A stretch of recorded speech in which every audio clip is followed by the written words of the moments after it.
അപ്പോൾ ഏതറിൻ്റെ റേഞ്ച് ടെസ്റ്റാണ്, എത്ര കിലോമീറ്റർ കിട്ടുന്നു. ഇപ്പം 100 കിലോമീറ്ററാണ് ഇവിടെ കാണിക്കുന്നത് ഇപ്പോൾ നാട്ടിലുള്ളത്. ഇവിടുന്ന് കണ്ണൂരേക്ക് ഏതാണ്ട് 4 കിലോമീറ്റർ അങ്ങനെയുണ്ട്. ഓക്കെ, നോക്കാം എത്ര റേഞ്ച് കിട്ടുന്നുണ്ട്. ഓക്കെ, അപ്പോൾ ഇത് നമ്മൾ പാലത്തിൻ്റെ മുകളിലൂടെ പോകുന്നു. മുമ്പിലൊരു വണ്ടി പോവാണ്, ഗുഡ്സ്. ഇതിലൂടെ വളരെ അപൂർവമായിട്ടാണ് ഇതുപോലെ വണ്ടി വരാറ്. അപ്പം അങ്ങനെ ഒരു വണ്ടി വന്നു കഴിഞ്ഞാൽ ഈ വണ്ടി ഒന്നേക്ക് റിട്ടേൺ എടുക്കണം, അല്ലെങ്കിൽ അങ്ങനെ വരുന്ന ബൈക്ക് സൈഡാക്കി കൊടുക്കണം. അങ്ങനെ എന്തെങ്കിലുമാണ് നോക്കാം നമുക്ക്. അടിപൊളി, മിക്കവാറും വെച്ച് ഉറക്ക് സാധ്യതയുണ്ട് ചിലപ്പോൾ.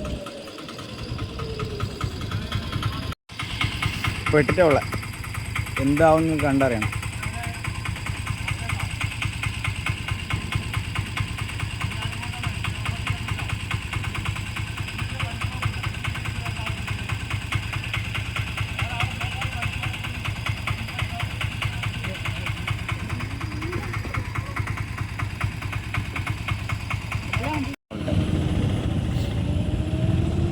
വളരെ നല്ല തീരുമാനമാണ് ഗുഡ്സാറിന് എടുത്തത്. കാരണം ഇതുപോലുള്ള ആൾക്കാർ ഉണ്ടെങ്കിൽ എപ്പോഴും നാട് നന്നായിട്ടുണ്ടാവും.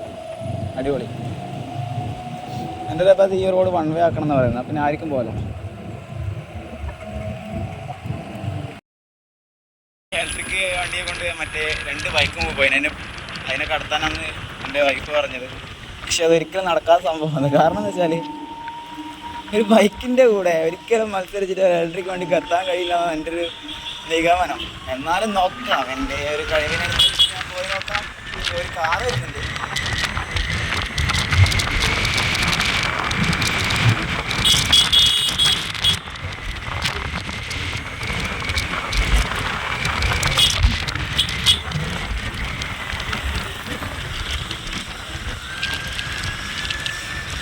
ഇതാണ് മുമ്പിൽ പോയ ബൈക്ക്. എന്നാൽ അതിൻ്റെ അടുത്തെത്താൻ സാധിച്ചിട്ടുണ്ട്. ഓക്കെ, അത് മതി.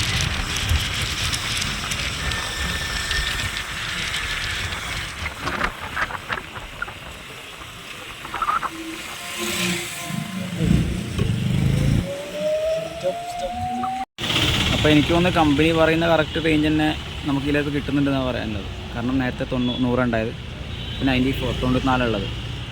അതുകൊണ്ട് കുറച്ച് ബ്ലറായി വന്നതുകൊണ്ട്. അപ്പോൾ ഏതാണ്ട് അവർ പറയുന്ന റേഞ്ചിന് ഏകദേശം 4 കിലോമീറ്ററോളം ആയിട്ടുണ്ട്. 2 കിലോമീറ്റർ എക്സ്ട്രാ ആയത് സിപ്പ് മോഡിൽ ഇട്ടതുകൊണ്ടാണ്. അപ്പോൾ കറക്റ്റ് കമ്പനി പറയുന്ന പെർഫെക്റ്റ് ആ ഒരു നമുക്ക് ആ ഒരു ഇത് കിട്ടുന്നുണ്ട്, റേഞ്ച് കിട്ടുന്നുണ്ട്. ഓക്കെ.